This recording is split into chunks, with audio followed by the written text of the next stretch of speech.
Mr. Kelly. Here. Mr. Coe. Here. Mr. Mott. Here. Ms. Palastrellini. Here. Mr. Robinson. Here. All here and present. Will you please rise if you're able for the pledge of allegiance?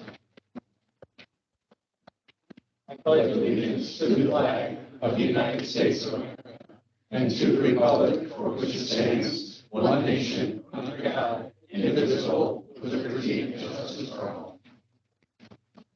For the record, we have a clock back here. It says 2:55. So here. All right. Good evening, Ms. Lyons or Mr. Hedges, or Mr. Ray. Who do we have signed up to speak to? This is John Schaefer. Welcome. Thank you. Good evening. My name is John Schaefer, and I'd like to say a few words about tonight's EEI presentation. I was able to view the presentation, assuming that it was the same that was given to the Planning and Zoning Commission. I would ask that the Board of Trustees to really look and ask questions of what is being presented. Also, understand that this presentation is at the request of President Reed and developed by the Village's engineering firm, not an independent assessment. If it is the same presentation, it seems to be a generalization of what is occurring in regards to the water in and around the city of Hampshire and lacks many specifics. However, I find it interesting that the engineering firm makes attempts at implying facts about land that is currently being presented to the city for possible annexation and rezoning. Why is this even in your presentation? If it is now, it was for the Planning and Zoning Commission. If the engineering firm is presenting on zoning and annexation petitions, will he be available at those hearings for cross-examination? I ask that when other more site-specific information is shared with the board, that they keep an open mind and weigh the actual facts, and not just a generalization from a paid city contractor. As for the presentation, it is stated that the majority of city wells could, I say could, last till 2050. Maybe a couple decades after. Is this at its present usage? What about further development and the 4,000 new residents coming to the city? I notice the presenter says it has a lot to do with neighboring towns, Huntley, Pingree, Grove, Burlington, all growing and using resources.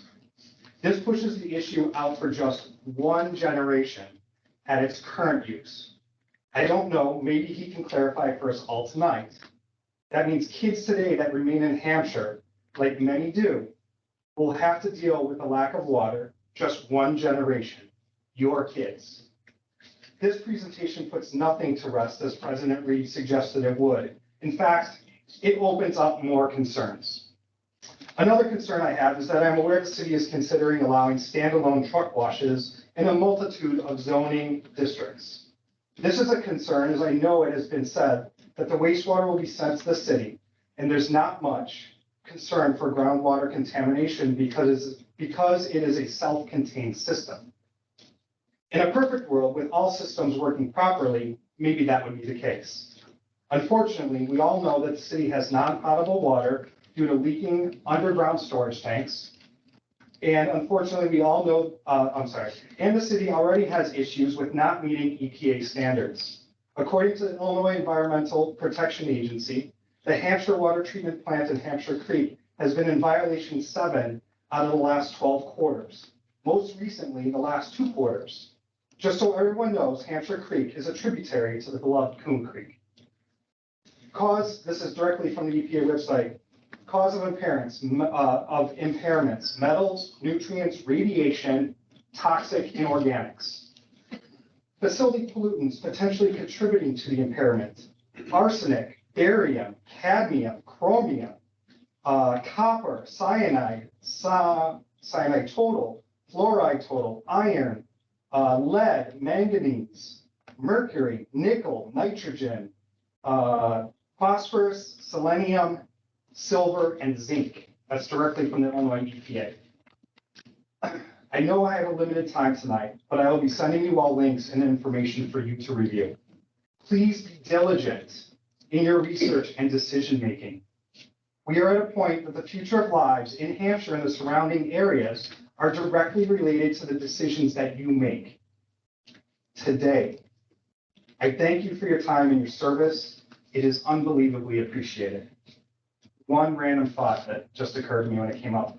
Why, this will be interesting, would the city clerk's job, which is to make sure local government is in compliance with federal, state, and local laws and regulations, be tied to the village president's tenure? I can answer that. That's a I'm state law. speaking right now. That's not how this works, sir. You asked a question, I'm going to answer it. So is this a back and forth? No, what I'm telling you is that's dictated by state law. So it doesn't seem, right, doesn't it seem to incentivize the city clerk to help the village president stay the village president? I mean, their livelihood depends on the president's success. It'll be interesting to hear that discussion and the citing of the state law. Thank you for your time. What is that done? Like, that's not curriculum? You're close. Oh, yes. No, you're okay. That was really powerful. Hi, shake your hand. Thank you. Hi, good evening, folks. I was here when King County came up and spoke about our aquifers. We have this gentleman here to speak about our aquifers. Whoever's speaking today has an agenda. King County has no agenda. So I want you to take that in consideration when he shares this information with you all. I've been through many meetings. I see how you guys correlate with each other, communication. I do see questions asked and not answered completely. And then you vote. And that scares me. We're a community. We embrace opportunity. We honor tradition. And we are friends and neighbors and we help each other. That's what this place is. And even with my children, I do not want them to have to move out because there's no water or the water's contaminated. Sounds like we've got some issues now. So please take that in consideration. When you make your decisions, I realize we're a growing community, but let's go the right way. You guys, you work so hard. Please don't wreck it for the rest of them. I just, the community needs you guys to help us. We ask they have to. I thank you for your time. And again, embrace opportunity, but honor tradition and don't screw it up. All right? Thanks. Next up is Catherine Clark. Good evening. Thank you, President Reed, for asking Mr. Freeman from Engineering Enterprises to give a presentation this evening. Having watched the presentation that was given at the Planning and Zoning Commission on July 24th, I am deeply grateful for the information that was presented and the knowledge that was gained from watching it. Mr. Freeman, your ability to explain very complex geological information in a way that appointed and elected officials, as well as community members, can understand is sincerely appreciated. Personally, I learned a tremendous amount from your presentation, and I look forward to learning more this evening. What wasn't addressed, excuse me, and I would not expect it to be addressed, is who is paying for this presentation tonight. The presentation on July 24th, as well as the amount of time that it took to assemble this information. A portion of this presentation specifically details land that is not currently within the village of Hampshire. I am concerned that the residents of Hampshire may be asked to pay for this invoice. Is this work being done pro bono? Will the cost of this report be passed on to the petitioner of the 280 acres north and south of Beechworth Road? Or will the residents of our community be forced through their hard-earned tax dollars to pay for this presentation? Any information you can provide regarding these questions would be sincerely appreciated.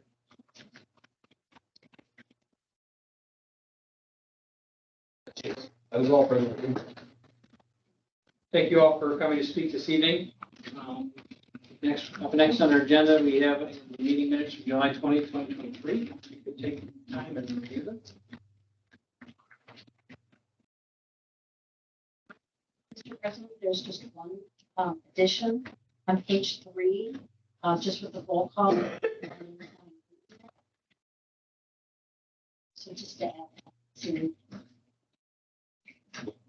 for those present. Any other changes to be presented this evening? I'll entertain a motion to approve the meeting minutes from July 20th, 2023 with the corrections suggested at the board level here. So moved. Okay, questions, comments, concerns? Mr. Clerk, can you call the roll, please? Mr. Kelly. Aye. Mr. Cole. Aye. Mr. Matt. Aye. Ms. Palastrellini. Aye. Mr. Robinson. Abstain. Ms. Fodor. Aye. Motion passed 5-1 abstain. Up next, we have the appointment of a village clerk. As you know, we interviewed several candidates, and we I presented this evening, she's over there, Ms. Karen Stuhler for appointment to the position of village clerk. There were some concerns made about how we would appoint the clerk because statutorily, one, just again to address statutorily, the state says that any appointment that the mayor makes has to end at the end of their term. It's just the way that it is. Village manager, village police chief, village engineer, lawyer, any appointment that the village officer positions, state law dictates that it has to be to my term. That's just the way that it is. And we've kind of gone round and round with that, right? When we were looking to appoint the police chief once upon a time, and then there was concerns back when we appointed Mr. Hedges to the office of village manager, whether or not we could extend it. But state law is pretty clear about it. So that's why that is that. If you notice, there was a memorandum passed out prior to the beginning of the meeting, that the appointment would be effective October 1st, 2023. As Ms. Vasquez has submitted a notarized resignation letter to the village effective September 30th. And so we cannot have two clerks at the same time according to state law. Again, they dictate this. So the appointment would be effective October 1st, 2023. Has those words that you said memorandum was passed? Oh. You can take that one too. Oh, well, okay, I have it, okay. I thought it was the same, they were the same. Mr. Maselli, you want to have, and did I cover the appointment rules regarding when we can have persons start and that kind of stuff? You did an excellent job summarizing 3.1-30-50, I believe, the Illinois Municipal Code.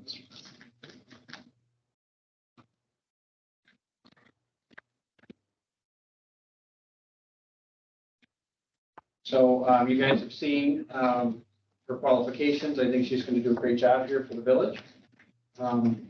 And I would kind of walk me through this because typically I would just ask for a motion to appoint. I would ask a motion to appoint Karen Stuhler to the office of village clerk effective October 1st, 2023 to the end of my term. Correct. And Mr. President, it is your appointment, and then it comes in with the advice and consent of the board, as we all know. There was discussion to allow for a transition period and to do some of the overlapping office work to bring Ms. Stuhler in to an employment position on August the 15th, which would allow her transition period of, I believe, 6 weeks, to catch up to speed because Ms. Vasquez did such a great job for so many years. I don't know if she can download all her information in 6 weeks, but I'm sure she can't, but we'll do the best we can. Hopefully she sticks around. Can you fit 22 years into 6 weeks? Yeah. Oh, God.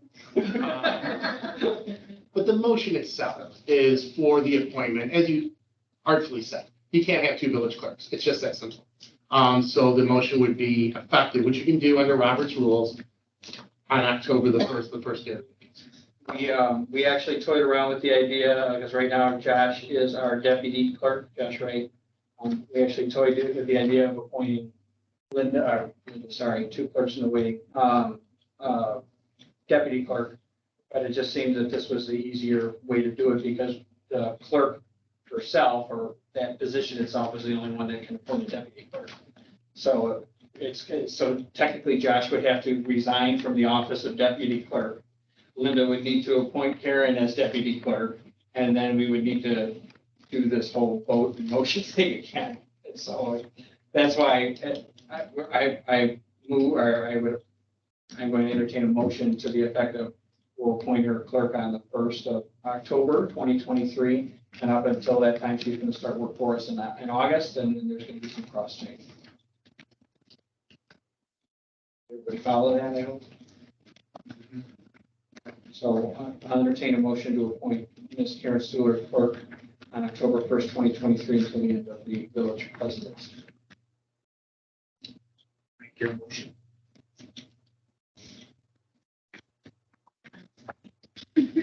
Have a first and a second. I will second. Here we go. Oh, geez. Thank you. Questions, comments, concerns? Mr. President, I did raise some concerns this morning in emails that had been going back and forth. So for the sake of transparency, there were emails that did go back and forth on this. I have no problems with Ms. Stewart. I don't know Ms. Stewart.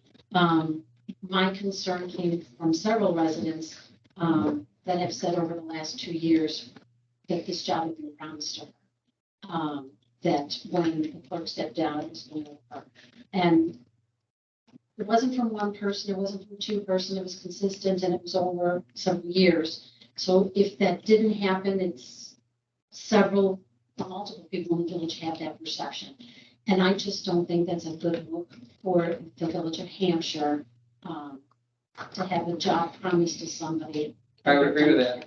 I would agree with that. And I guess I can ask, Ms. Fuller, has anybody reached out to you to that effect, asking you if the job was promised to you or anything of that nature? No, nobody has reached out to me.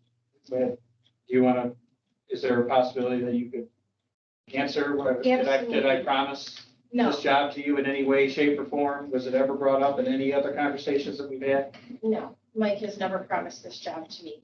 I have applied at other villages prior to this. I had actually considered applying for the utilities. At that time, my mom was in hospice and passed away within 6 weeks. We did have to take care of my dad 24/7 with dementia. I could not do one more thing on my plate at that time. Then there was also another position that was available in finance. I did call Mr. Hedges and asked what the requirements were for that, and felt with what he said, felt that I was probably not a good fit for that position. And I have worked for the school district for 15 years plus. I have worked with the community. My family's been here for over 150 years. I have a lot of care and concern for this, for the village. And not once. As a matter of fact, there was a joke with Mrs. Velasquez when Mike was hired. And at that time, we were just talking candidly. She said she was so happy that Mike got in and she was staying for his term. So not in any way, shape, or form did I think that she was going to be leaving any sooner than that. And I didn't say that at all. So No, I understand. I just want to be transparent. That's all. Is there any other questions or? I want to reiterate though, just to say, it has nothing to do with your qualifications, nothing to do with his personal. I understand. You. It's just, that appearance out there, I just do not. I understand. Thank you. Does anyone else have any questions for Ms. Stuhler about any alleged impropriety or qualifications? Anything? No. No offense, Ms. Stuhler. Now's your time, Ms. Vasquez. Can we get you to stay? No. The weather's already here. All right. Just thought I'd ask. I got a parliament drink. She's had too many margaritas. Yeah, don't, if anybody's wondering, don't accept any offers to, hey, go try a 2 months margarita, okay? Because then it turns into going to 3 bars with her. But anyhow, I'll entertain a motion, or I have first and a second. Ms. Clerk, can you call the roll, please? Ms. Fodor? Aye. Mr. Kelly? Aye. Mr. Coe? Aye. Mr. Matt? Aye. Ms. Palastrellini? Abstain. Mr. Robinson? Aye. Aye. 5 ayes, 1 abstain. Congratulations, Ms. Stewart. I don't know if you realize what you got yourself into. Welcome aboard. Thank Welcome you. aboard. No full parents were back. They're not.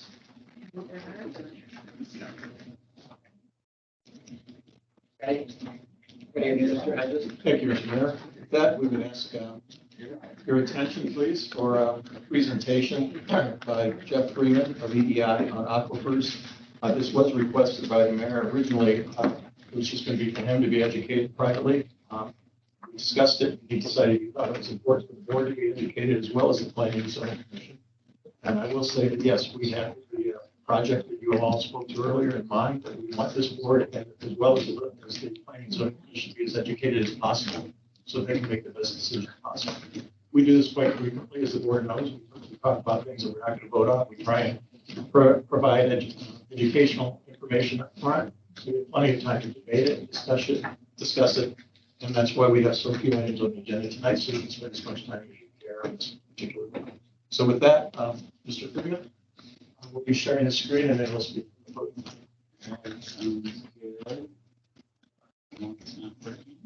Also, I just want to mention that, of course, Tim is here, Mr. Paulson, but also the water department, Sean and Mark are here. Any questions? So they're familiar and they contributed to this report as well.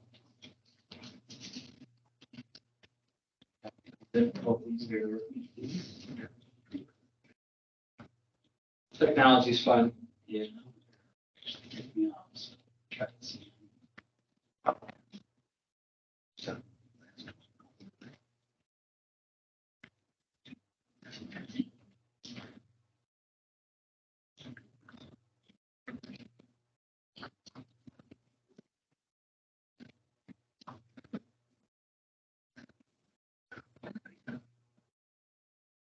Josh, is there something we can do to help Mr. He's Freeman? back on now. He's just trying to share his screen.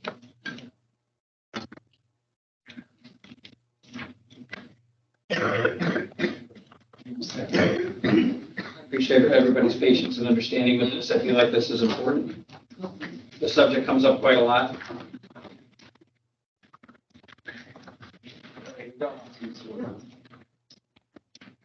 Okay, thank you for the opportunity, Mayor and the Village Board. Just as a point of introduction, I just said, my name is Jeff Freeman.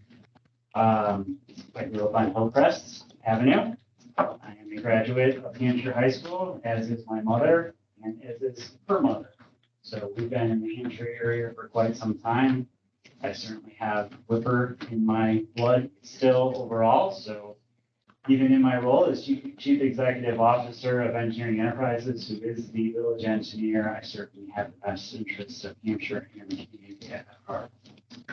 Tonight, as stated, the overall mission here is to really just give general discussion about aquifers in the Hampshire area and really even a larger overview to water supply within the Hampshire area and North Houston, Illinois. Yes, you do have a development that's working its way through the process and at some point will come to the village board. So as we were taking the opportunity to look at water supply, we took the opportunity to see if there was some existing information that we could provide to you that might help you in understanding how that development may or may not have an impact on your local water supply. Hoping that this continues to work out okay. It seems like I'm talking, it didn't advance the slide, please let me know. I didn't advance the slide. I didn't, or I did? No. Okay, so I'm on here. I'm just going to give you the overview real quick as to the different sections that we're going to go through. So the purpose and scope first we'll talk about. Then I have a few definitions. It's very similar to what was presented last week at the Planning and Zoning Commission, but there is some additional slides to it that we brought to you tonight. And even in the back end, if you have more questions, I've got extra slides that I can pull out to talk about as well. We're going to talk about geological settings, so to set things up overall, and then get into aquifers and non-aquifers. We'll talk about specifically the Village of Hampshire's wells, and then some additions for this time. It's a little more detail on Lake Michigan considerations. As you've probably heard, that there's a decent amount of people that are starting to think about going to Lake Michigan. There's certainly a lot of North Houston that's certified as well. And then we'll get into the unconsolidated or the sandy gravel aquifers, which the village currently does not withdraw from, but certainly residential folks in unincorporated areas do. And some general commentary on risk of groundwater contamination and how the village, as well as any industry, can go about reducing So there you go. The purpose then, again, just to reiterate, is to describe the hydrogeologic setting of the aquifers in the Hampshire area. We're going to talk about that risk of potential contamination if there is a manufacturing facilities or other type of land uses. What we did was strictly take information that's out there already. So it's state information from the Illinois State Water Survey, it's information from the Illinois Geological Survey, it's online databases for well logs, it's all out there, existing information, put it together in this presentation to try to, again, describe all these things for you. Couple definitions, and I will say I am not a geologist, but I do a fair amount of water supply planning. So if we have any geologists on the board or that are here tonight, you probably will be able to stump me on something very deep, but I'll do my best overall. So aquifers, I'm sure you've heard the term before, but just in very general terms, it's a body of permeable rock which can pass water through it. An aquitard or confining layer is pretty much the opposite of that, meaning that water generally does not flow through it or it flows through it at such a rate that is significantly retarded and therefore cannot flow through very quickly at all over time. Overburden, we're going to talk about a lot, is generally that rock or soil that's over top of something. And in this case, it's going to be that area that's above the bedrock. So when we start going below the surface, we're going to show a bunch of cross sections. Eventually, you hit it into the bedrock formations, and there's several layers of bedrock. Everything above that, in general, is called the overburden. And then the moraine, which in some instances in Northeast Illinois, it's not even really something to talk about in this instance, but it's very important to understand it in this particular area. It's related to when, during glacier periods, when the glaciers came through, moraines are created either at the end of the glacier or sometimes in the middle of that. And again, we're going to show you how through this particular area, a moraine is very important to the geology.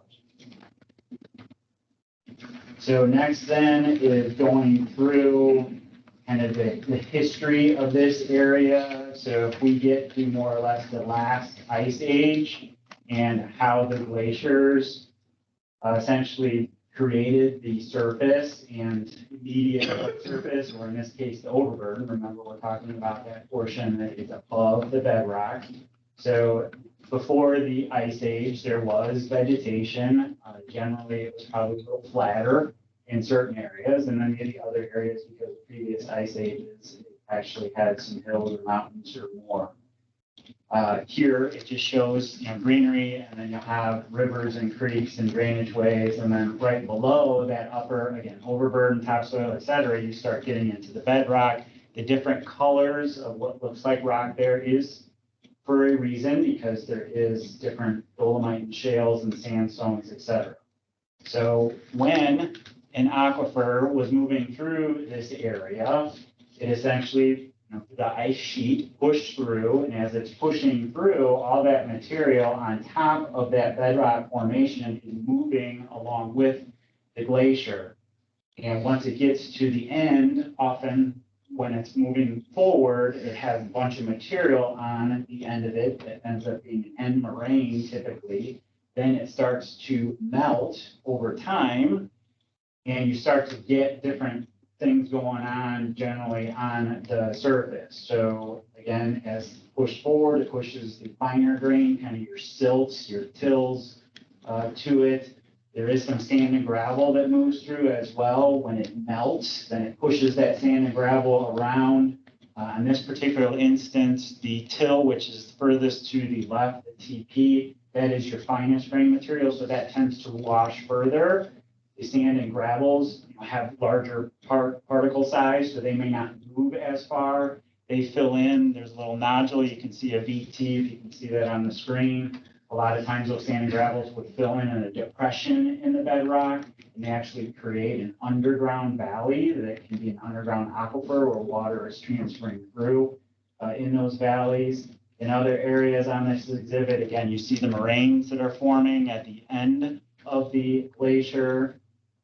And then this is after the glacier is fully recessed. So you have this end moraine, again, that has typically a till or clay as part of it. could be some sand and gravel in portions of it, and it's all sitting on top of that bedrock.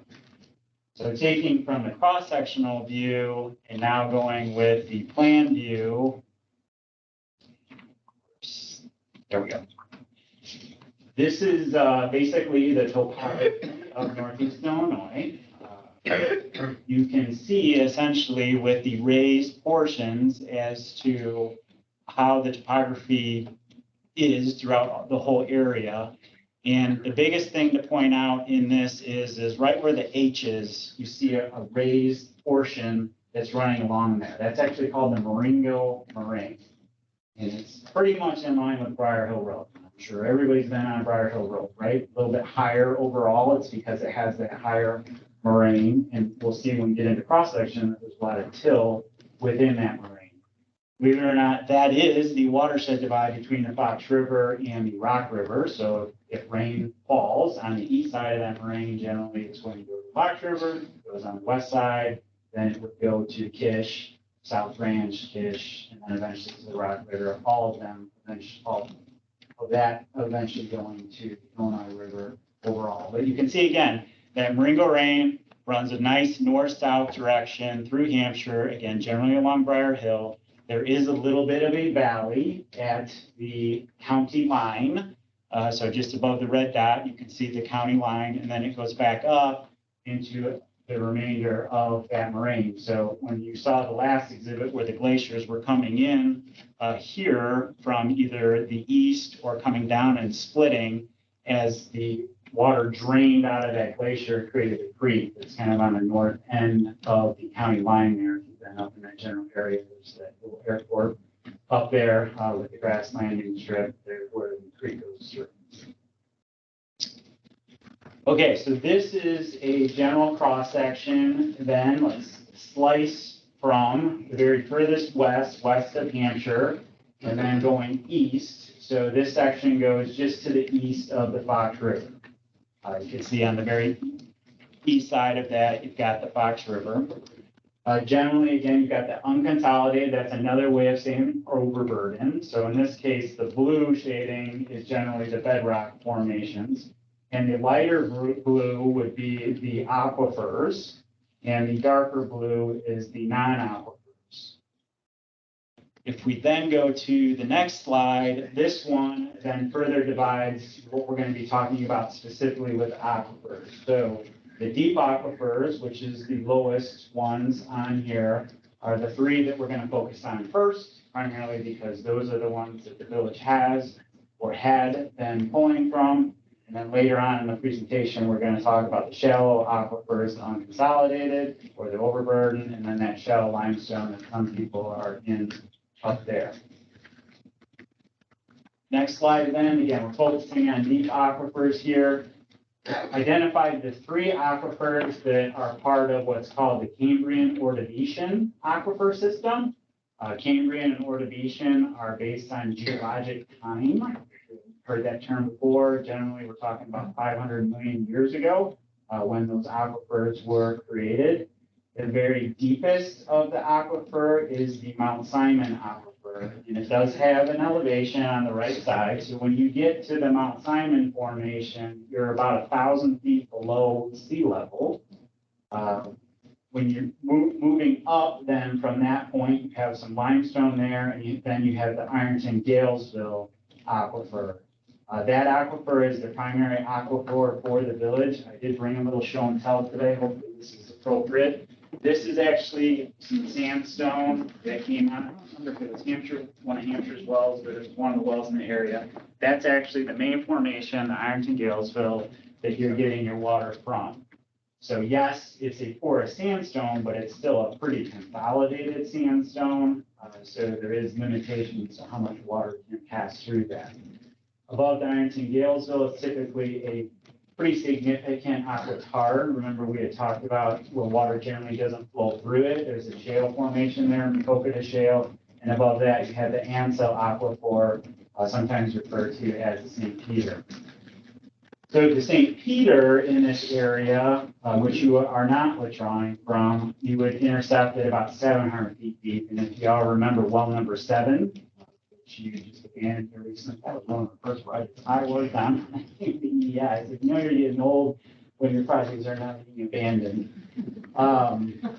So that is about 700 feet deep, and then gets down to about, say, 800 feet, or maybe more like 600 to 800. And then Ironton Galesville in this area is around 1,000 feet deep to the top, 1,300 feet below it. And then the Mount Simon's about 1,700 feet deep from the ground surface down to, I don't even know if we know how far the Mount Simon goes. Nobody's drilled down to that point. If you're pulling from the Mount Simon, you generally just pull from the top of it. This then shows where your wells are at. So again, these are the village's wells. You have 3 active wells, 9, 10, and 13. All 3 of those go into the Ironton Galesville. So your water is coming from a minimum of about 1,000 feet deep down to about 1,300 feet deep. You do have a Mount Simon aquifer well as well, well number 12. That well was drilled back before the water tower was put up by the high school. It's not needed right now. You don't need the capacity, so there's not a pumping motor in it. It's just waiting for the time when it is needed. Both of those wells, there is a casing again up down to the top of each one of those aquifers. So a steel casing was installed in 9, 10, and 13,000 feet deep, cemented in, so the formations above the Ironton Galesville cannot contribute to that well. The only portion that's an open borehole is down into that Ironton Galesville. When well is turned on, the only portion with Mount Simon goes into that particular well. Can I ask just a really brief, but just, there's 9, 10, 12, and 13. Was there an 11? It was, yes. So the history of that was 10, 11, and 13 were all being drilled around the time that the Prairie Ridge subdivision was essentially moving forward, as well as subdivision by the high school, and then further to the east. Well 11 was just south of Mountains Road, west of Harmony Road, and the radium content of that well was extremely high. You were 45 picocuries per liter. The maximum contaminant level for radium, combined radium, is 5. Whereas your existing well 9, which is west of, say, Dairy Queen, Shopping Center, south of 72, the radium content around the time was 15.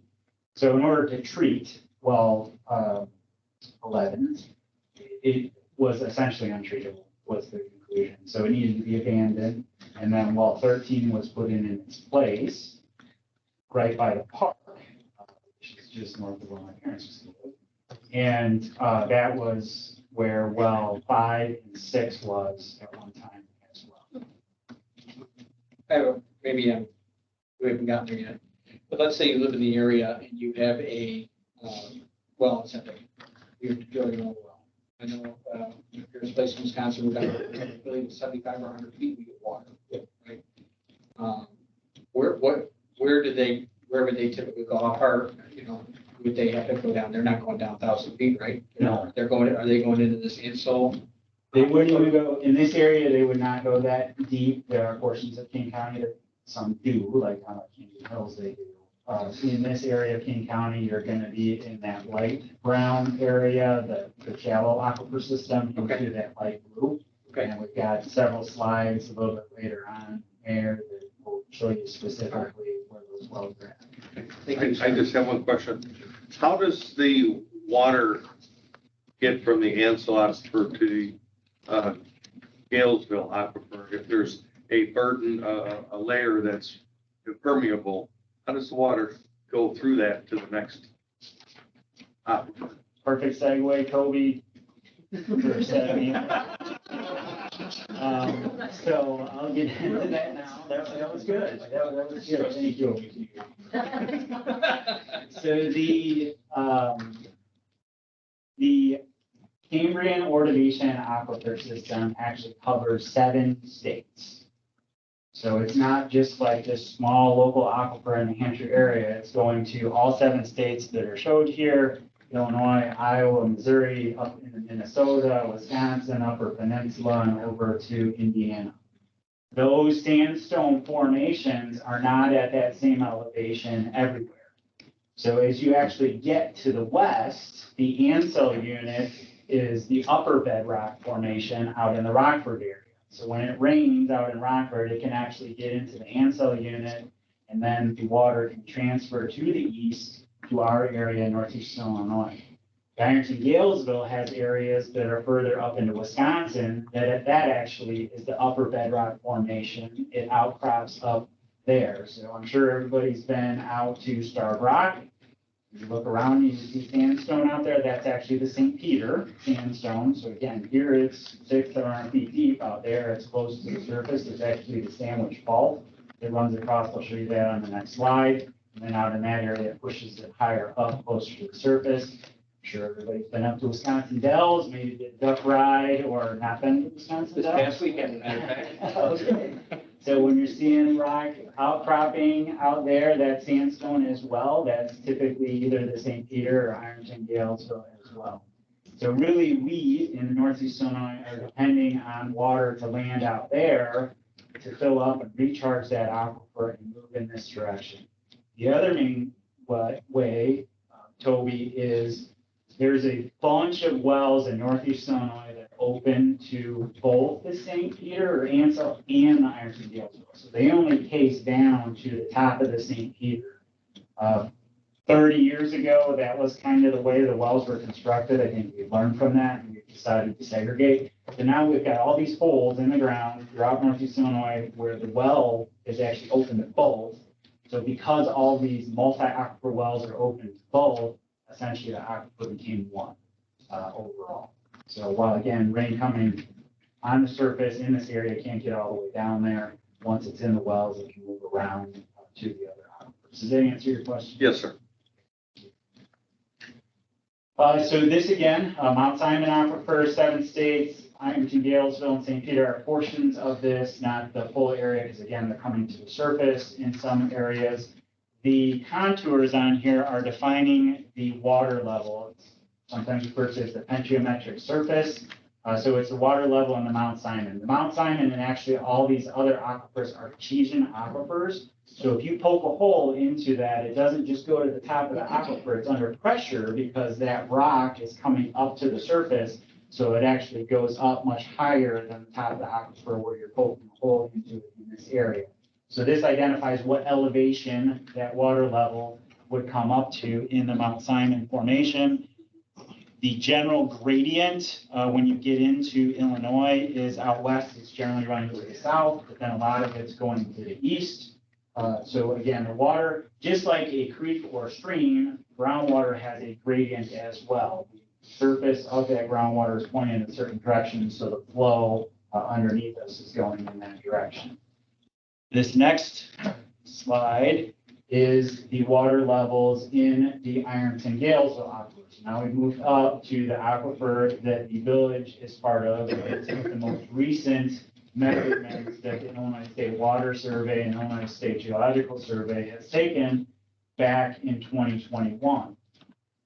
Hampshire is on this map, northwest portion of King County. It's that red circle up there up top.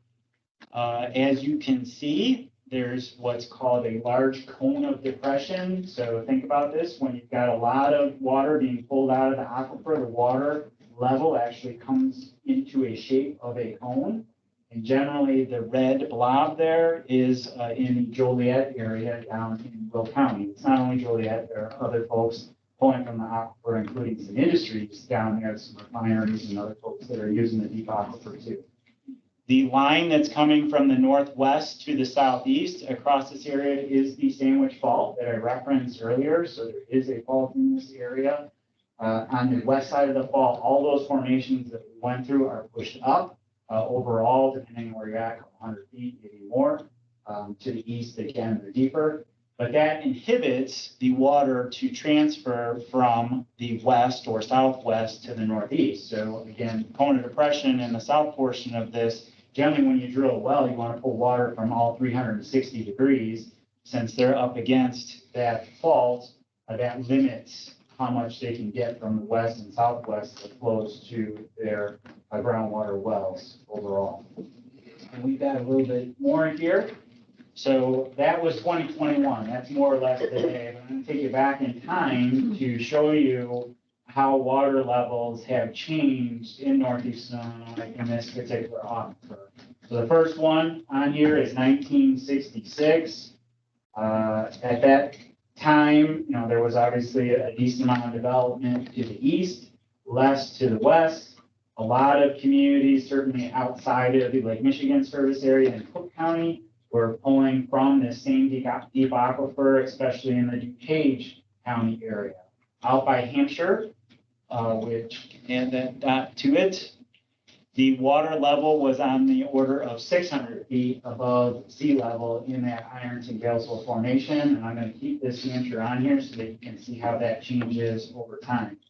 When we get to 1971, you can see that water levels are being pulled down more because there is a lot of development in western Cook, eastern side of DuPage County. We're still at about 600 feet above sea level in the Hampshire area for the water levels. When you get to 1975, there's even more growth, more water being withdrawn from the deep aquifer. So you're seeing more of a cone of depression that is developing around the Elmhurst area and then emanating to the southeast. You are actually seeing the Joliet area start to get a cone of depression there down in the Will County area overall. Does everybody have the geographic? This doesn't work with the typically, no, overall, so that's very important. Everybody understand kind of the areas I'm talking about? So now we get to 1980, a heck of a lot of development occurring in the DuPage County area, western Cook, Lake County, decent amount going on there because those folks are pulling from, again, the same aquifers. So you start to see that cone of depression pushing a little bit more north. Then in 1985, at this point, honestly, the folks in the DuPage County area, especially on the east side, are getting really nervous because their water levels are getting down to where their pump settings are, closing in on the top of Ironton-Galesville. They're talking about creating the DuPage Water Commission, which eventually, when the DuPage Water Commission is created, they get water from the city of Chicago, and pretty much all of DuPage, minus one or two municipalities, ends up getting the Michigan water. So in 1991, you start to see where they're converting over to Lake Michigan. They're pulling a lot less from those aquifers, and now we don't have as much of a cone of depression within DuPage County. It's pushing back a little bit east. The Joliet area is now growing still. They're pulling from the same aquifer, so you start to see the cone of depression developing there. 1995, again, Page is all off of the deep aquifer. Joliet area is developing that cone of depression even more. It's extending. At this point, if we look at Hampshire, so we were originally at 600, now we're at 500. Long time, it went up down 100 feet. 100 feet sounds like a lot, but remember, our wells are over 1,000 feet deep that we're pulling from overall. So as far as percentage-wise, it's actually not that much. Then next is in 2000, again, DuPage County is off of the aquifer, so not as much pulling from there. That's what's all called recovery. So as the water levels went down when they're pulling from them, as they go off, the water levels recover as the water coming from the west. So if that water's continue to come, and if you're not pulling beyond the sustainable yield of the aquifer, then the water levels start to rise back up. This is 2007 then, and I think it's the last one. Nope, that's not in this group. I got 2014, but again, things are clearing up again up into DuPage County. Actually, by then, some of Lake County has converted over as well to some more Lake Michigan water, so there's less withdrawal from the deep water there too. And then now the focus area in 2014 has been more of the Joliet area. So this is where it started back in 1966. This is where it was in 2014. So approximately 100 feet difference with the village of Hampshire's water levels in that time frame overall. Any questions on those slides before we go on a couple more things later? I have one. It's not related to the aquifer, but since more people, more communities and municipalities are now pulling from Lake Michigan, what is this doing to Lake Michigan? So we have a section on Lake do? Michigan, Okay. and I'll make sure that I address that. Thank you. Because if I don't, I I certainly have, can. you made a comment about sustainable yield, and that makes sense. Like, we don't want to draw too much. Right. We only have control over our town, right? And you mentioned that these aquifers go up into other states, and one of ours goes all the way up to Dallas. How, like, what kind of control methods are in place for like, for the sustainable yield conversation? So in Illinois, it's the law of reasonable use. So essentially, you have to get permit to drill wells, but there's not a major process for evaluating, all right, well, if you drill that, if you pull from that well, essentially, you're going to create an issue with somebody else, therefore you can't get a permit overall for it. Generally, it's, if you can tap into it, you can use it overall. There is a lot of work related to that with the State Water Survey, looking at sustainability. Metro West Council of Government through the Northwest Water Planning Alliance is looking at sustainability as well. Quite frankly, with the deep aquifer, based on the density of that aquifer, water passing through, the long-term state, like reaching an equilibrium in that aquifer is going to be very difficult to do because the amount of withdrawal from the aquifer generally is above sustainable yield, certainly down in the Joliet area. When you get up to the Hampshire area, overall, there's a lot better chance, and it's still understudied, I guess. I'll let I answer your question overall, but it is something that, again, law of reasonable use. So there isn't, for instance, an agency that, again, decides who gets your water, who doesn't. It's not like out west where folks have water rights and they specifically signed up for them. You have the ability to tap in. Is this why some municipalities down in the Joliet area are looking at Lake Michigan now? Yes. Okay. I got a slide that shows you exactly why, or proposals pieced together, which you probably already. When you mentioned the DuPage Water Commission and industry, is industry also pulling from Lake Michigan through the DuPage Water Commission, or are they continuing to draw from ours? So probably the vast majority of industries in DuPage would be on Lake Michigan water because they're getting municipal water. There might be some unincorporated areas where there's some development, where there's some industries where they still have their own wells. A lot of times golf courses will have their own wells. A lot of times they'll be in the same aquifer, in Dalesville and St. Peter. Down in the Joliet area, again, they're not incorporated, so a lot of them are unincorporated, and they've developed their own water supplies down into this aquifer.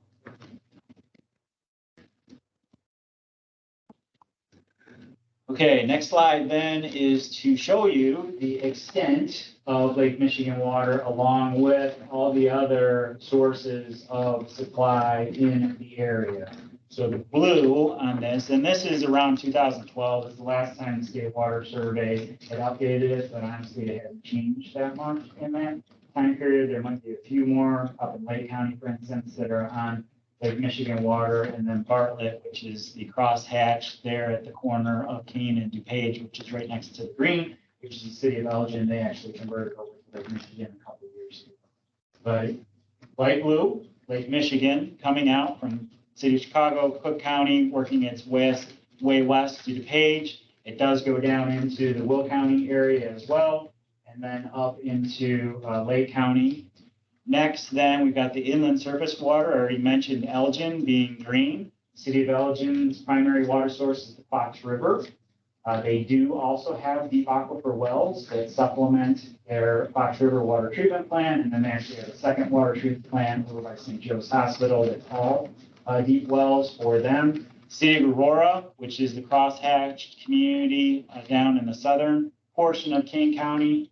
Their primary water source is the Fox River as well. They also use deep and shallow wells. And then way down on the bottom, if you can see that in Will County, there's another green one, that's Wilmington. They pull from the Kankakee River. Next then is the lightest orange, and that would be the folks that are in the shallow groundwater. They're in that overburden or that first limestone. So if you look around, there's a decent amount up in McHenry County. There's a fair amount of sand and gravel deposits up in that area. When you get to the medium orange, that's a mix of shallow and deep. And then when you get to the dark orange, that's wholly deep sandstone, so wholly the St. Peter and Ironton Galesville. Next slide, I think will give you a little bit better idea here locally of what things look like. So just zooming in on Hampshire and the communities around you. Hampshire, of course, is 100% deep aquifer. Huntley to the northeast is 100% deep aquifer. Pinker Grove to the east is as well, as is Gilbert and West Dundee. East Dundee is shallow. They may have ended up putting in a deep one here recently, but they're predominantly shallow overall. Again, you can see where Elgin is. You go up to the northwest, you get to Marengo and Union, and they're shallow, and Marengo and Union is a combination thereof. Burlington, just to the south of you, is a combination overall, obviously a smaller community, so not a lot of withdrawal from the village of Burlington.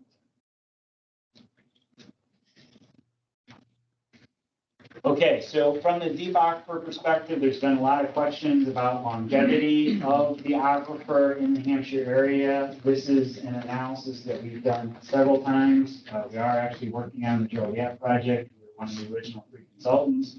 And it was part of our work scope to identify the timeframe for them, which was established as 2030, when they need to switch over to Lake Michigan. Otherwise, some of their wells need to become inoperable. We team up with the Illinois State Water Survey, which is part of the University of Illinois, through the Perry Research Institute. And the folks at ISWS have a regional model. So they model this whole aquifer all across Illinois. They set boundary conditions at the state line so they understand how much water is passing through the boundaries on the state. And they can use that computer model to then test different scenarios. If the region continues to grow as it's projected, they can see what water levels look like. And we've done a lot of that work already throughout the region. Generally, when they're doing the analysis, they just go out to 2070 because it's really hard, pretty much impossible to understand what our water use is going to be in 2100, how many people are going to be here. Water use has been declining per capita significantly over the last 2 decades. When we get out to 2075, 2080, I'm guessing that water use will be very different than it is today. So when you're doing these projections, it just does not make sense to look 80 years into the future because there's so many variables to consider. All those that I mentioned, but then also the communities around you as the things might change with them. So the State Water Survey, again, can do these analysis. They can do it for the village of Hampshire. If you want, overall, when you look at the literature that's out there, you are looking pretty good. But if you wanted to see, based on our projections, what it looked like in 2070, under existing conditions, the conditions where everybody grows as CMAP has defined, or even if some of the communities in the area go on Lake Michigan water, how does it look like? We'll be happy to work with them. We've already talked about that scope. Today is not a period of time for me to come in here to talk about selling you any projects. We're available if you want to look at that, and I even have a cost for you that we could talk about either tonight or some other time to do that analysis. I have a question for you. So working with the Illinois State Water Survey, they're from the University of Illinois, and they will be the ones primarily recording the data. Yep. And they're the only source to get this information. Pretty much, yeah. So, that's the model they run now. so whether we work with EEI or some other independent engineering firm, we could probably, odds are, getting the information from the same Illinois State Yes. Water Survey. Yes, exactly. Okay. They're a quasi-state entity. I mean, essentially, their funding, most of their funding comes from the state through the Department of Natural Resources. And they get their information from Department of Natural Resources and then through CMAP, which is another nonprofit quasi-state entity. Right. I do have a question. This aquifer that Joliet's on, that's, they're at the high point of the aquifer, right? The aquifer is actually tipped and it's tipped. So they're drawing off the highest portion of the aquifer. So, sorry, I'll let you. Because somewhere I read that in 10 years or something, if they continue the usage, they will dry up their end of the aquifer. Yes, so the bedrock formations generally from, say, Hampshire down to Joliet are deeper there. But as I was showing with the water levels, they're pulling so much, the water levels are significantly lower and you have that cone of depression. So based on the State Water Survey's analysis down in Joliet, in our process with State Water Surveys, essentially just to provide them data from the village. The village is going to grow at this rate based on CMAP, water use within the village is blank, et cetera. We did that process for Joliet. When we did the analysis, State Water Survey said that by 2030, some of those water levels might be impacting or hitting the top of that Ironton Galesville, which is what the wells are into, and therefore they need to switch. The maps there are, again, from that work in that general area. There's a lot to talk about today, but generally the darker brown is what you don't want to see because that's when the water levels are getting to the point where the wells might be inoperable.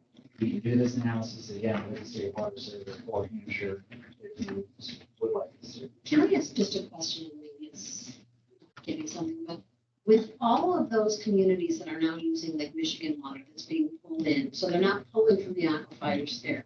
I thought you said something about then it kind of fills in or it moves. So if they're using like Michigan and all those are not, water not being pulled, shouldn't that be kind of being pulled towards our area, kind of to fill our aquifers too? It would eventually, so Joliet's still on the deep aquifer, they're not switching, literally, the project is $1.5 billion to construct it to get from the city of Chicago down to Joliet. They're planning to connect in 2030, so after 2030, you'll start to see some of the recovery.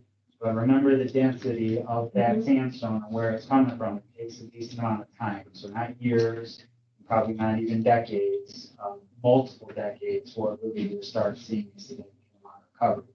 The other thing is that if you consider Northeast Illinois as a region, there's sub-regions to it. So really Joliet pumping in that area doesn't affect Hampshire. It's just too far away overall. But Joliet down by Oswego, Yorkville, and Montgomery, which is another set of communities that are going to Lake Michigan by the city of Aurora, things like that. When they go off with the 5 other communities in that area, that whole area will raise up again. But it's probably too far to affect Hampshire. Were you asked to educate and brief us on what the aquifers in the Hampshire area are, or on what the future state and the analysis of the aquifers in the Hampshire area? I would say a combination thereof overall to set the foundation as well as talk about. Yeah, I see the analysis here showing the Joliet area. I was trying to figure out what 90 was in here. It makes sense that it's just Joliet. That to me is an analysis of our aquifers. Where in this presentation will I see something, maybe not this exact thing, but an analysis of the Hampshire area? So we have not been under contract to essentially do that specific analysis for you for long-term to analyze things.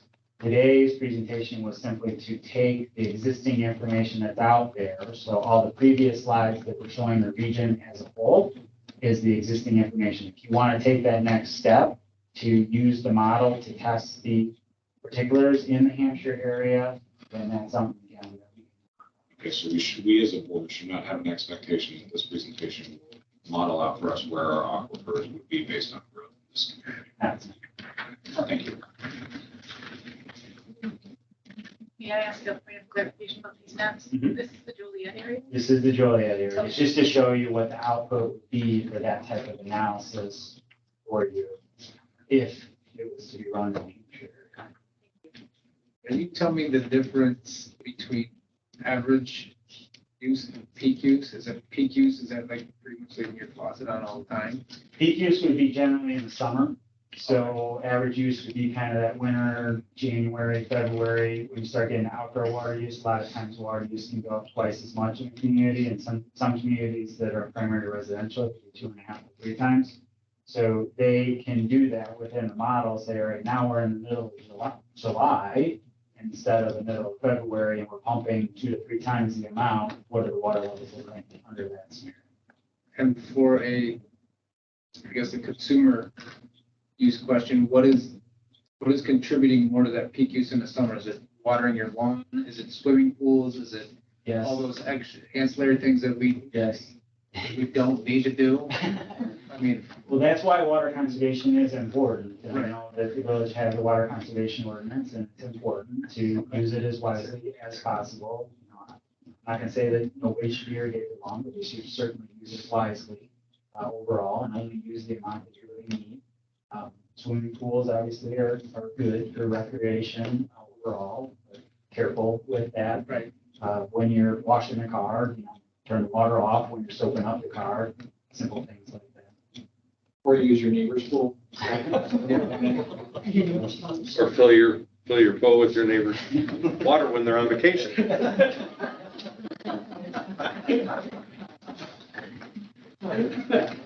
Okay, another thing, and again, this is just to give you an idea how you can continue to monitor things.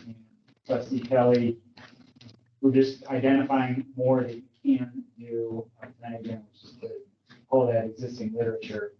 Mr. Montgomery is already starting to do these, where he is measuring the water levels in each one of the wells. We've come up with a system for a number of communities where essentially we take that data, put it into a spreadsheet, and we help them trend it and create a dashboard so that they can monitor it on a regular basis over time.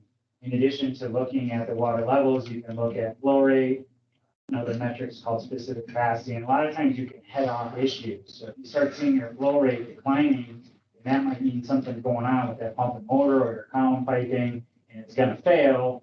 And then why don't we take care of it in the middle of the winter instead of the middle of the summer, when we need more wells in operation? So if the village was interested in that, we can certainly help. The wells that are up in the upper portion of this slide, they not only trend it to see where their existing measurements were, but they had the state water survey do the projections for them using the model. So the green and the yellow there on that map is the output from the model so that they can track those measurements against the model measurements and see again if that 2030 or some other time period is what they're running into. All right, let's talk Lake Michigan a little bit here. I think I already forgot. Okay, so Trustee Robinson had asked as far as Lake Michigan. So overall, the state of Illinois is part of the Great Lakes Compact with all the other states that are tributary to Great Lakes, as well as the Canadian provinces that are as well. But the state of Illinois has a little bit different of a rule. The Supreme Court back in the 60s ruled that Lake Michigan can be diverted to the amount of 3,200 CFS. So there's a specific flow rate that allows water to come out of Lake Michigan. And that's in three ways. One, you did not know, they reversed the flow of the Chicago River. People probably heard that, so that's one, where they're pulling water literally out into the Chicago River and heading west. The second is for domestic use. So when the city of Chicago pulls that water out of the lake or any other community on the lake is pulling from it, and if they don't return it, it counts against that diversion. Overall, the third component to the diversion is when it rains in the watershed where it should have run off into Lake Michigan, and now it doesn't because the Chicago River goes away from Lake Michigan. All three of those combined cannot exceed 3,200 CFS on the 40-year long-term average. The Illinois Department of Natural Resources is responsible for managing the allocations. So when a community wants to pull from Lake Michigan, either directly or through somebody else that's selling Lake Michigan water, they have to petition the Illinois Department of Natural Resources to get that allocation. And they're trying to make sure that they stay below that 3,200 CFS. Army Corps of Engineers is responsible for doing the accounting on the allocation. So we've got a federal agency that's doing the accounting, and then the state agency that's managing the allocations. Right now, there is capacity to pull from Lake Michigan. For the Joliet area, there's the 6 communities down there. Oswego, York, and Montgomery are in the allocation process right now overall, and there's a couple other ones that are in the process as well. This map here shows the network of Lake Michigan supplied systems. So if you kind of focus your area down into Chicago, There's two triangles. There's the one all the way down in Hammond. There is actually some communities that are getting Lake Michigan water through Hammond, but the two triangles above that are the two city of Chicago water treatment plants. The Jardine water treatment plant, which is the largest water treatment plant in the world, is right north of Navy Pier. So if you've ever been to Navy Pier, look at the facility right north of it. That's the largest water treatment plant in the world. I get super excited. The rest of my family did not. But it's always good to see that when you're there. The south plant, the Sawyer plant, is the southern one that they have. That actually, they're working through some improvements right now. That's going to be the second largest water treatment plant in the world very soon. And then when you get further north of Chicago, there's a number of Gold Coast communities that run up Evanston, Wilmette, all the way up to Waukegan, and even north of that, pull from Lake Michigan. Chicago then distributes their water to some wholesale folks. So if you focus in on DuPage County, for instance, Chicago sends through a tunnel out to the DuPage pump station. DuPage pumps that water out to all those communities there. They also send it to areas, probably the closest one is that green in the northwest corner of Cook. That's what's called the Northwest Suburban Municipal Jawa, and Hanover Park is the farthest west that goes. There's 6 other communities that are in that system. When you get north of that, you have the Northwest Water Commission, which gets its water from Evanston, and then there's one up in Lake County overall. So again, those are the networks as they more or less stand today. Just wanted to highlight, we've already talked about some of these. There we go.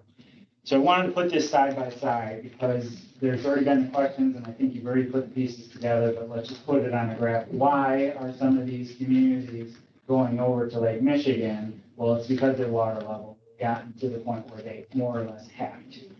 Overall. So first is the Grand Prairie Water Commission, which you can see on the left there. That's Joliet, Romeoville, Crest Hill, Shorewood, Shanahan, and Minooka in that water commission. And they'll be getting water directly from the city of Chicago. It's approximately 30 miles to get to the Romeoville area and then another 30 to get it to all the different communities. If you take that same geometry and put it over top of the aquifer, again, you can see exactly why. They're right in the middle of that cone of depression, so they need to switch. The next one I'm going to show you is what's called the water link communities. So Oswego, Yorkville, and Montgomery had started their alternative water supply planning in 2014. They brought it up the Hampshire River and ultimately came to the conclusion that Lake Michigan water through DuPage County was the best approach for them. So if we put that on the other map, then we're filling in again down in that general area. And as we talked about over time, you'll see recovery down in that overall area. And the other one that we're familiar with, because we actually worked on that project as well as those other two, is the village of Lake Zurich, which is up north there in Lake County. They're looking at connecting to the Central Lake County Jawa system, which is in the central portion. So you can actually see where that fills in a hole as well into the aquifer. Is that enough on background for Lake Michigan? Did I answer your question? Thank you. Okay, so now we're going to switch back to the shallow aquifer, getting back to your question there on the specifics of where people in this particular area are pulling from. Shallow aquifer, again, is that overburden. We're going to get into that cross-section a little bit deeper. And then the limestone formation, which is the Silurian limestone. In some cases, folks are drilled down into the limestone as well. But north of town, most people are actually above that blue line into the overburden. Close-up look of the particular cross-section. So again, we're starting from the west of the village of Hampshire, and then we're going to the east across the Fox River. And there's multiple things going on down below there. As we showed in the very beginning, as the glaciers came through, it was moving a lot of material around. Finer grain were depositing in certain locations, and the sand and gravels were depositing in other locations. You can see that we've got this mound, the Marengo Moraine, which is shown on it. Again, right down Briar Hill Road is where that moraine is at. And there's a pretty good thickness of till, which again is clay, in that overall moraine that is very protective of any sand and gravel that might be below it. Okay, so then if you take that cross section now and look a little bit in plan as to where exactly the moraine, where exactly that till fills in, you can see on this slide, the colors are the same. So the green there gets up into that intersection of I-90 and Route 20, and then heading up towards the county line there overall, and then running south again along Briar Hill. If you work your way west, if you can't see that, just south of 90 and 20, of course, is Higgins. Working to the west, Widmeyer, you can kind of see on there, it's a fairly faint line, but a good portion of that moraine and that hill runs throughout this whole area of north. Next slide then shows the information from the Illinois State Geological Survey and Illinois State Water Survey. Specifically, all of the blue dots here are wells that they have in their database, and they have identified the major sand and gravel aquifers through all of northeastern Illinois as well, which is the hatched lines here. So you can see that they have identified that to the east and west. Yes, there are some sand and gravel deposits in between, but they're not generally not connected to each other, so that it generally cannot be an aquifer to be sustainable for a well that's drilled into it. Because you have a development, it's being proposed up in that area, and we're talking about aquifers. We can place that onto this exhibit so you can get the orientation overall as to where it is. The next slide then drills in a little bit closer to show you exactly where the portion of the development lies. So you have the portion to the north, which is bisected by Dietrich Road. And then, of course, the portion that is southwest of 90 and Route 20. Like I said, each one of the blue dots that are on this map are wells throughout this area. There's 3 of them that I'm going to pull out just to show you what they look like. So one of them we're going to show you down west on Higgins there, and we'll come back to where you'll see exactly what I'm talking. One up north, up in the McHenry County area. I selected one from the database to show you what that looks like. And then selected one just to the east of the development there overall. So when a well is drilled, they are required to submit the information to the state, and then it shows up in this database. Even though they do that, not all wells are in there, but there is a decent amount. So this is that particular well log. It's a total of 235 feet deep in that general area. There's a few things I want to point out.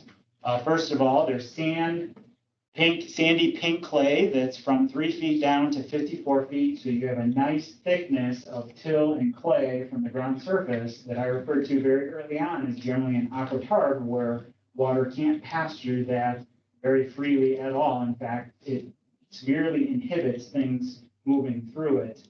Below that, there is a little bit of a sand and gravel deposit, but like we said, it's probably not connected to much in this particular area. And then from this well, from 74 feet all the way down to 221 feet, there's also clay in that particular well. This well, if you look further down, has a casing that goes from ground surface to 232 feet below surface. So any portions of the groundwater that's above 232 feet, because it's cemented in, can't get into the aquifer. It's actually pulling from the formation from 232 feet to 235 feet. There's most likely a sand and gravel deposit that's sitting right on top of the bedrock formation that they're getting their water from for this particular well. If we go to the one up north, again, significantly shallower, being 57 feet. But the other thing that I want to point out is the ground topography from Dietrich Road down to where this well is at. It's about 60 to 70 feet from ground surface down to ground surface at that well. So when you're talking 50 feet deep at this well up north, it's 110 to 120 feet deep at Dietrich overall. So this particular well, again, 50 feet. There is some gravel to start with up top, but as we'll see, they actually don't pull from that gravel deposit. There's 15 feet of sandy clay between 25 feet and 40 feet here, and then they have sand and gravel at the bottom. This particular casing goes all the way down to 53 feet below ground surface. So from the top all the way down to 53, and they're pulling from the aquifer between 53 and 57 feet. The next one then is this 130-foot well to the east of the development, pointing out the same things. You've got clay that's from 30 feet down to 123 feet. The casing for that particular well goes from 0 down to 126, and they're pulling water below that 126 feet for that particular well. So with that, I just want to close that, within a development, as you consider development within your community, what are some strategies to reduce the potential for contamination? Well, one is good land use planning. So the idea is to cite uses that make sense, obviously, for the community, but that also make environmental sense. So in this particular instance, it's not over top of one of the major aquifers as identified by the State Water Survey. There is a lot of till in that location as well for it. The village has an industrial pretreatment ordinance. So as part of that, the village has inspection of facilities, of industrial facilities. So if they have hazardous materials on site, that will be inspected. They will make sure, the village will make sure that they keep good housekeeping practices of those materials as well, so that it significantly reduces any chance of any material getting off-site. They are required by the state, by the village, to have secondary containment. So if there is an issue with their original container, they have set up concrete walls around it or otherwise to be able to contain it. And then they're required to have emergency response plans too, such that if belt and suspenders gives out, that they are taking care of things as quickly as possible. So with that, if you have more questions, please fire away. That's going a little bit long on there. No, I appreciate it. Nice, thank you. I appreciate it. I realize that Trustee Kelly's point, this doesn't specifically address Hampshire's long-term planning, the aquifers as in relation to development and that kind of stuff. One of the things that we talk about at the board level is how do we get more educated about the subject in general, right? So there's a lot of things going around. We're going to, on either side of any argument, right? And then King County, the board chairman came in and spoke about their wish at the county level to bring in Lake Michigan water, to help some of these communities on the shallower wells and that kind of thing. And so, and then again, like Mr. Freeman mentioned, through Metro West and Northwest Water Planning Alliance, there's a lot of talk about sustainability. And just as an example, I mean, they're even looking at things like how much salt you put down in the parking lot when it snows, because the amount of sodium chloride that comes out or potassium chloride that comes out when people salt and melt the snow goes into the ground. So it's a big initiative right now, and I felt that it was important that we use our experts the best way possible and try to educate the board in general. Now, to Trustee Kelly's point, we didn't address this at a local development level. And there's probably more that could be learned into some of the public comments. And I don't think this survey addressed a lot of definite concerns. This is more of a general presentation to kind of get the board's temperature and figure out what direction we want to go. So either we can talk about that now, we can talk about it later, we can talk about it under new business, we can dialogue about what next steps the village can take. But right now, are there any other questions for Mr. Freeman about the study as it's presented? Any other questions for clarification? I realize it was long and I appreciate the board's attention. It's kind of a guess question for you, but with all your expertise and all the things that you know, and looking at what you've seen here and where our wells are at and everything else, do you see any concern at this point? Like there's a problem or you better get your act in gear, Hampshire type of a? Sure. My gut feeling is no. We did do that state water survey analysis for the village of Huntley a couple of years ago. And for them, certainly out to their planning period, which at the time was 2040, and then we recently did an update, and we didn't have concerns up in that area up to 2050. Like I said, it's really hard to go, too far in the future, but based on, where things sit today, the current variables, in 2070, I personally would be very surprised if the analysis came back and said that we need to switch by even 2070 with that overall analysis. So it would be great to set up a supply system for the next 100 years, but please keep in mind, when all these communities are switching to Lake Michigan water, their water rates are doubling and tripling to be able to afford that. So if you have a resource that you can still use for 2-3 decades out there in time without, really any concern at all, I think that's something you want to put into place as far as consideration. With all the new subdivisions that are coming, here, and I'm assuming that you were made aware of all of that too, and you're from the area, so you know. But with all of those coming in, we're talking thousands of homes, and is that going to make a big difference in what you just said? I don't think so, because with the model, so the model that the State Water Survey runs, they have been using the CMAP population projections, which I believe account for a lot of that development in the Hampshire area. And they put water demands to that, and they put it in the model. It was in the model when it was evaluated for Humpty too. So it is being considered.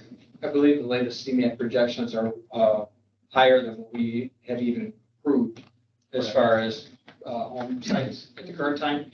And so they've looked, I think it was like the regional area. They didn't attach it to just the village, but in the region, I believe it was like 30,000 person increase over the next, I think, it's 20, it's not 2040, it's 2050 now.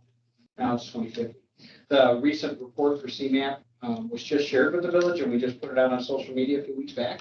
So the regional CMAP, Chicago Metropolitan Area Planning, puts out a report, and all the information about our region is in there. And I just looked over it, and it's more than what we project us to be with what's approved.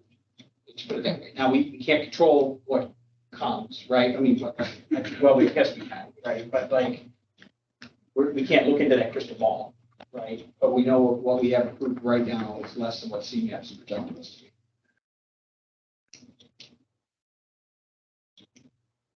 Anybody else have any questions? Kind of. Can you give us a ballpark on what Hampshire would pay to get something like what Joliet had as far as that analysis? Certainly. So with us, again, and our role is to just provide data to the State Water Survey. And once they get the analysis back, is to package it up for you, either in the form of a memo or a presentation. But us, along with State Water Survey, for that would be about $20,000 to $25,000 to project out to 2070. Do you have any other existing rates from like Bartlett when they went on Lake Michigan water, what their rates went to? Don't tonight, certainly something to look up and pass on to you. I will say again, from the Joliet area and working on that project, they're projecting that from today's rates to 2030, they're going to go up about 2.5 times. And then we are also village engineers for us. We prefer Montgomery and Yorkville, and theirs are similar to that, 2.5 to 3 times. And they're all on the same aquifer that you are, so their level of treatment is actually pretty similar. So their systems are pretty similar. They do have some economy of scales that you probably don't, like Joliet's 150,000 people, that they can spread that across larger. Montgomery serving upwards of 28 to 30,000 people, and Yorkville's 15. So I wouldn't be surprised, I think this is where you're going at, that if you went through this full analysis, which would take considerable effort, you would be looking at tripling, not more, water rates.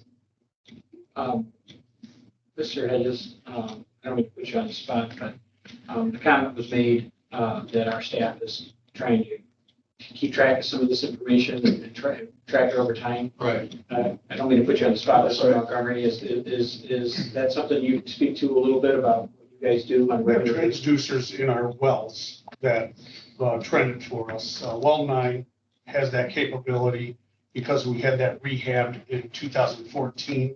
The other wells weren't outfitted with that. I'm looking at getting transducers put into them. They have the capability, they just don't aren't set up at this. So what is, I'm sorry, can you explain it to me like I've never heard what a transducer is? It's a pressure transducer, so it goes down to where the wellhead is. It's a cable and it's a pressure transducer. I don't know how to explain it other What than does that do for us? What does it tell What you? does it do for us? What kind of, it tells you the depth of the water above it. okay. And how easy is it for you to look at that? I just pull it up on the SCADA system for Can you do well that right 9. now? You can do that right now? Do it, please.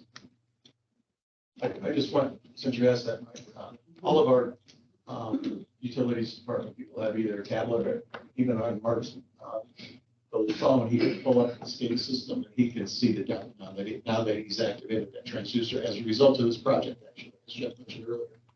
And we will be adding transducers to the other 2 wells as well.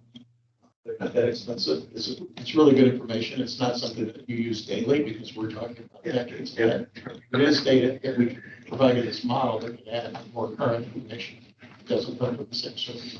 And basically that just tells you how much water is above it. Right, above the wellhead, which is pretty much the depth of the well.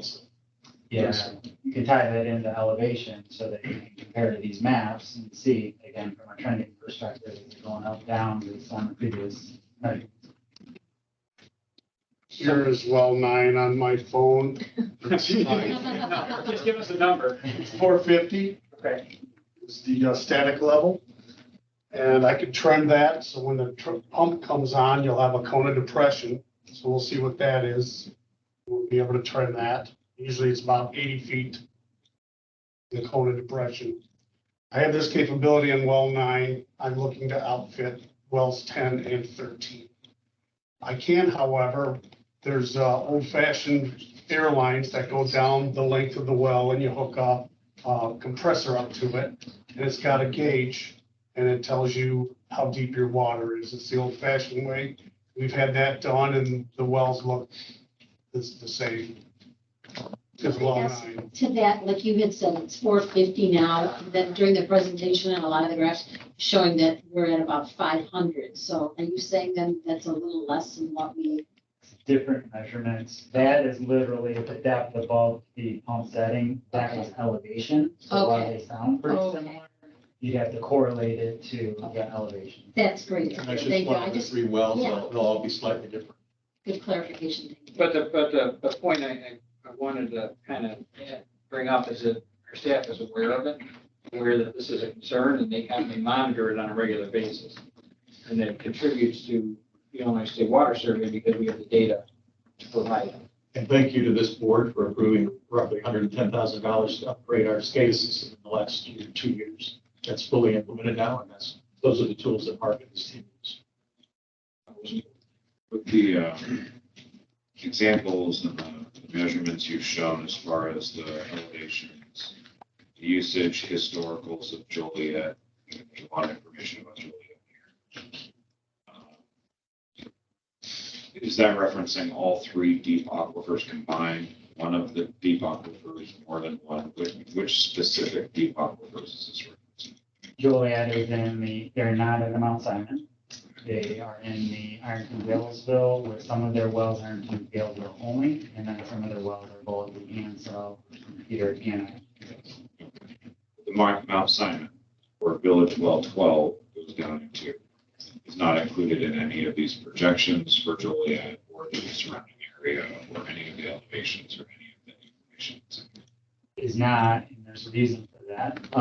There's only about a handful of Mount Simon wells in all of northeastern Illinois. The village of South Elgin has 2 of them, over by the Thornwood development, if you're familiar with that is, off of Rainbow Road. And then Hampshire has one. I know there's one up in Lake County somewhere.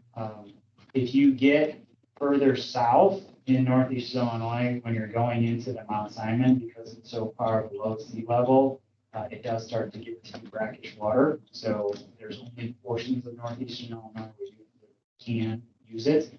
And when we worked with the village to drill that well originally, there's a clay. There's a shale, red shale area in the Mount Simon that has the pressure water above it. And we made sure that we stayed above that for the early entry. But again, very limited amount of wells into that aquifer. There just isn't the data to look at it. But it is deeper, and generally the water levels right now overall in the aquifer are similar to the others.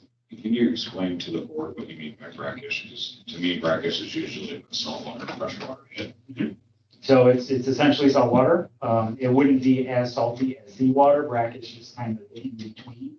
So because again, it is so far below sea level, you start to get high chlorides, high total dissolved solids into that formation, and simply just use it down the Joliet area. They tried once, actually as part of the Statesville, the prison down there. It was artesian, and the water when it came out was so salty that it basically salted up around the wellhead. It doesn't have those same characteristics. Anyone else have any? I really appreciate the board's attention and time, and I appreciate your time in putting this together. I think it made a world of difference just to kind of wrap my head around some of what actually is going on. And thank you again. From whipper to whipper, I guess. Yeah. And same thing. Yeah, that's true. Thank you, Jeff. Okay, Mr. Any further discussion on the board? You're finished, Toby? Yeah. Okay. With that, Mr. Mayor, we would ask your consideration of a resolution approving an intergovernmental agreement with Kane County Police Records Management. You have before you an agenda supplement from Chief Pan, as well as a contract that has been reviewed by Attorney Castelli. This is part of the overall master, call it the master IT plan for the police department that was presented before back in February. And we would ask your consideration. Does anybody have any questions for Chief Pan or? Yeah, I do. So it's $8,000 to get tied into their system, so the squads can stay out in the streets, do their reports, rather than going back to their shop office, right? Yes. And then it's $3,700 annually. Correct. And in 3 years, when Kane County decides to upgrade, do we get a free upgrade with that? We would be included in the upgrade. I can't say, I don't know what the cost would be if they, I mean, if they stay on the same system, it shouldn't be a significant, it shouldn't be a significant cost to upgrade. I don't know why they would switch systems. Because Kane County It's spending money. Well, hopefully it's a 20, 30 year, normally these records management systems are 20, well, not 20, 30, I would say 15, 20 years before they would consider it. All right, thanks. Can I jump on that just because I was confused with the amounts? Because on page 19 and page 20, there's two different graphs, charts, and they look the same to me. But they're very different numbers. So are we using one or the other? We're using the one user model, which is the first model presented in the agreement. This is the template agreement that's used for every municipality or every village or municipality in the county. They've asked everyone to join, and some departments need the additional user, which and so basically what that is, in its very basic form, is there's one terminal that we would have in our organization that would be a full service access point for this system. And then everyone else all the officers would be, they would be connecting through what's called a mobile client. And so it's kind of like a scaled down version where they have limited access, but they have access to do what they need to do. And then that one user would be the full records management user. And then we could share it. So it's just one concurrent user on it at one time. So I could, if I needed to use it, I can use it. And then if our clerk needs to use it, then she would use it. She would probably be the primary user of that terminal. But I would have access if I wanted it. I just couldn't be signed on at the same time she is. Okay, so that whole term then on page 20, then it doesn't affect us then? No. Or, Unless we decided we needed two terminals. okay. And really just the bigger police departments that are using it. For now too, and I mean, just because this is a contract and it goes from December 1st, I think, to November 30th. And because we're starting in the middle of the year, at this point, with only 4 months left of the year, we're not paying for the whole year, it's kind of a. We're not actually paying until we get, until we're onto the system. Okay. So these agreements are all throughout the county right now, and everybody's in different stages of getting them approved by village boards. And the county's intention, or KingCon's intention, is to bring all the connecting agencies on at the same time. So once that begins, that's when we would start getting billed, and it would be on a prorated basis. So it's not, we're not gonna have to pay an invoice tomorrow. It's gonna be something that, once they do that, we'll all go to basically a rollout meeting, and we'll go through training, all the villages coming together at the same time to do that. So as I looked at, it comes to like $314.83 a month, by kind of figuring out on a monthly basis then. So they'll figure out if we're starting this October 15th, and there's really 2 weeks left to that particular contract, because it runs from December 1st to November 30th. So we'd only be paying something, 350, so like $175. That portion of the year. Okay, so then so then all the contracts will go from that period. So that's how it'll work. I wouldn't be surprised if it doesn't roll out till next year at this point, because it's so late in the year already. But I think we had to get the IG in place to get it moving forward. And it dovetails with our the digital ticketing package that we're already in the implementation phase on. We're still, I don't have a date on that yet, but they really work together, so that really between the two of them, it really maximizes the benefit. If I can continue then, if under AD, on page 17 then, it talks, this is about the services that are provided by King County to us. Under D, I just wanted to see, because we've got ability to get assistance support services from 8:30 to 4:30. And our police department, as well as every department does, works weekends and nights and 24/7. So every time there's a problem then at 5 o'clock, 10 o'clock at night, then those are extra charges then that we have to go through, because we'll have to go through